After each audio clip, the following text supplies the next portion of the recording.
Before the world knew the name Spider-Man, there was only a skinny, soft-spoken boy named Peter Parker.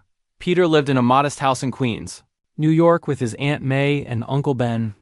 His parents had died when he was very young, leaving behind questions no one could fully answer.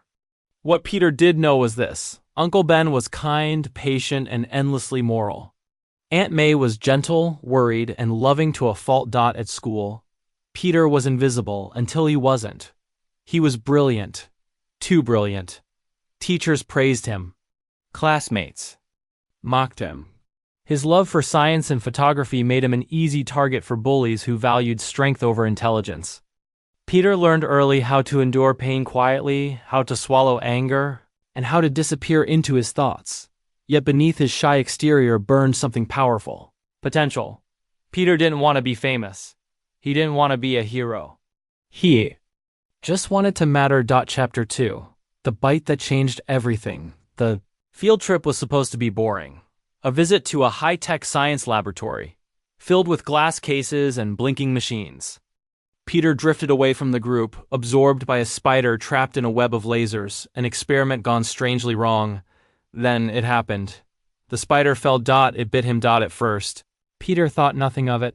A small sting, a little pain. But that night, everything changed. His vision sharpened. His body grew stronger. He moved faster than thought itself. Walls no longer repelled him, they welcomed him. Reflexes fired before danger arrived. Peter Parker had become something else. Something extraordinary. Chapter 3. Power without purpose. Power is intoxicating. Peter tested his abilities in secret. He jumped rooftops, lifted cars, caught objects without looking. He felt alive in a way he never had before. But power without wisdom is dangerous. When money became tight at home, Peter turned to wrestling competitions and television appearances. He designed a costume, part disguise, part fantasy, and called himself Spider-Man. The cheers were loud. The spotlight was warm. Then came the moment that defined him forever. A thief ran past him after a television taping. Security shouted. The man begged Peter to stop him. Peter didn't.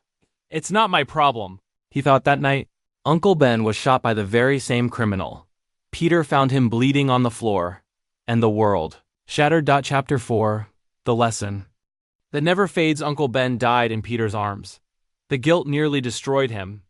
Peter hunted the killer and found him. But vengeance brought no peace, only emptiness. That was when Peter understood the truth Uncle Ben had tried to teach him all along. With great power comes great responsibility. Spider-Man was born not from strength, but from regret. Chapter 5. A hero in the shadows. Peter returned to the mask, but this time with purpose.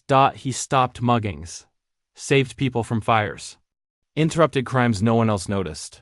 He became a silent guardian swinging through New York's skyline, but heroism came at a cost. He missed classes, lost jobs, let friendships fade. The girl he loved, Mary Jane Watson, smiled at him, never knowing the man beneath the mask watched from afar.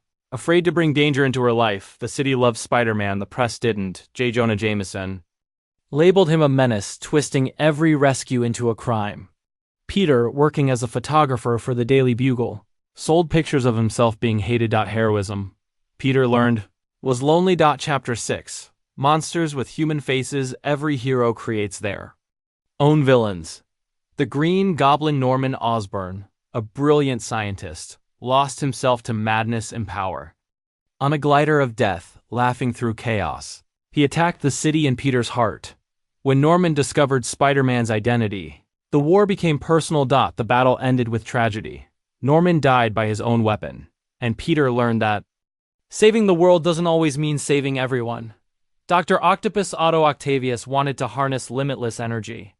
When his experiment failed, mechanical arms fused to his spine and his sanity fractured. Otto was everything Peter feared becoming. A genius destroyed by obsession. Their final battle shook the city. Peter won, but not without scars. Chapter 7. The weight of the mask. The years passed. Spider-Man grew tired. Every victory was followed by loss. Every life saved was paired with another endangered. Peter struggled to balance being a hero and being human. He tried to quit. The city suffered. And Peter realized something terrifying. Spider-Man wasn't just a choice anymore, he was a responsibility the world depended on. Chapter 8 Love and Loss. Peter finally told Mary Jane the truth. She didn't scream, she didn't run, she stayed.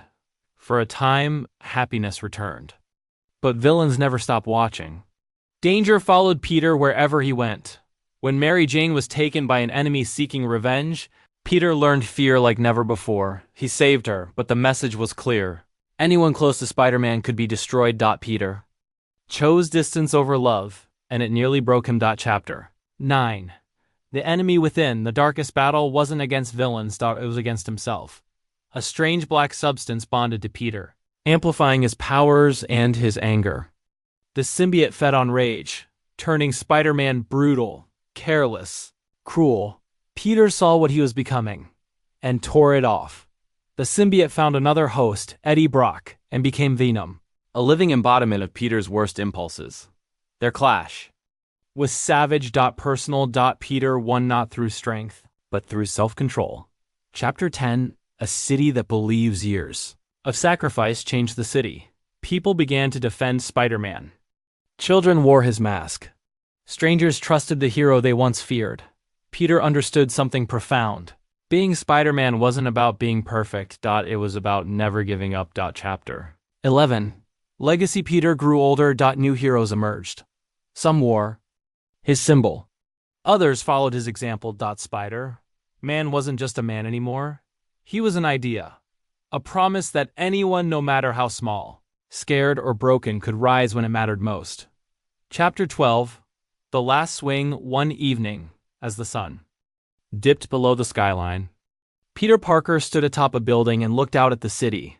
Sirens echoed. Life went on.